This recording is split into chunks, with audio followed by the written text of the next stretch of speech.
आपके वंश का विकास होगा या नाश होगा, यह स्त्री ही निश्चित करती है, जिसे कुल वधू भी कहते हैं और कुल का नाश करने वाली भी कहते हैं। कुल का नाश, रावण के कुल का नाश किसने किया था?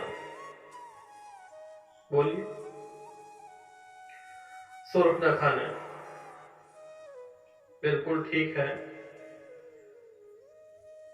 जगत जननी भी एक स्त्री है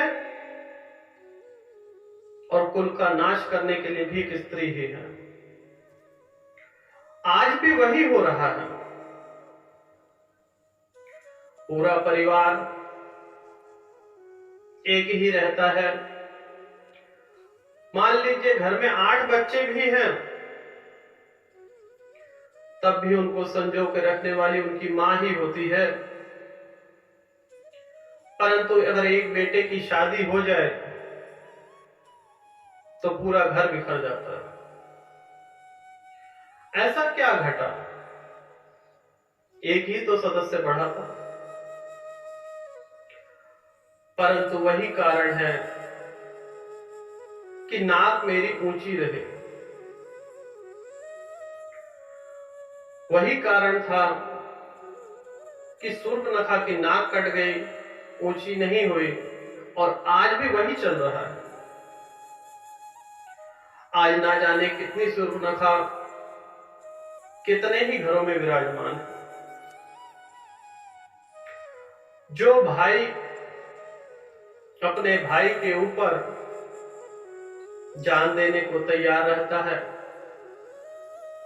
परंतु एक स्त्री के आने के बाद ऐसा उसमें क्या घट जाता है जो वह उसकी जान लेने को उतर जाता है।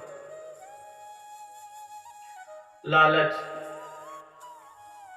भाई का भाई हक मार जाता है, परंतु वह आज्ञा वह स्त्री ही तो देती है।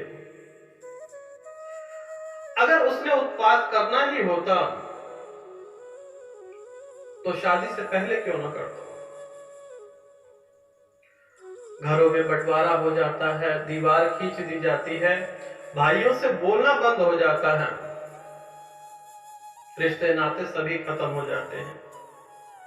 जिस पर वह जान छिड़कता था, आज उसकी जान लेने की भी बात आ जाती है।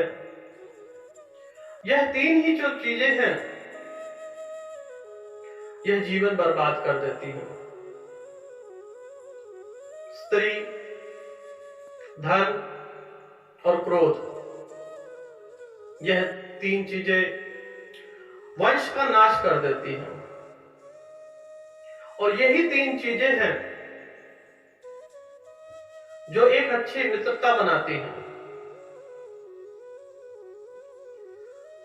अगर आपके जीवन में कुछ खास घटता है, प्रेम बढ़ता है, मित्रता बढ़ती है, तो वह स्त्री के कारण ही बढ़ती है।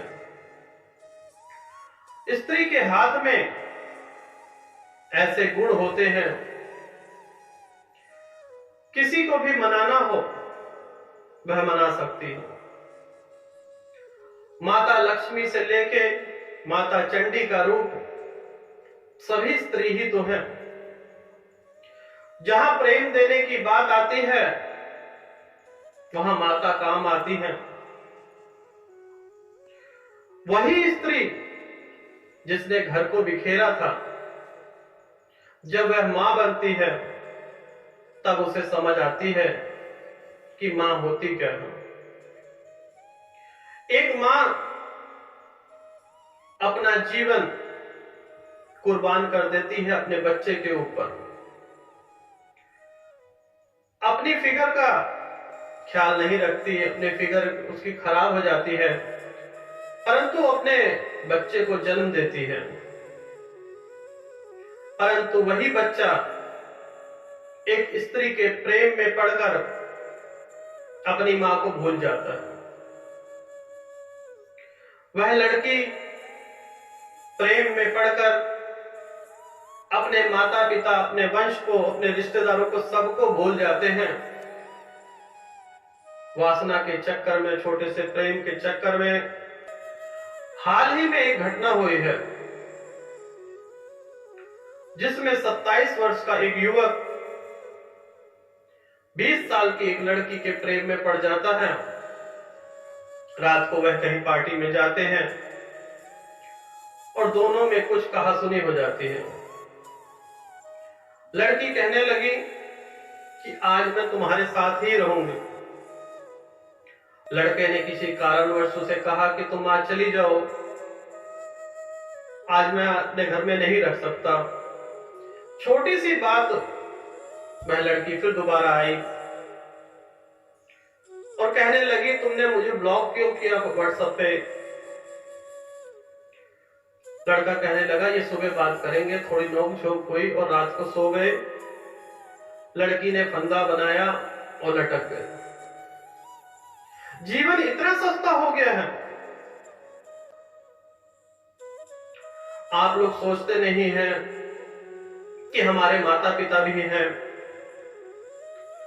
जिन्होंने संपूर्ण जीवन हम पर लगा दिया, अपनी खुशियां निछावर कर दी।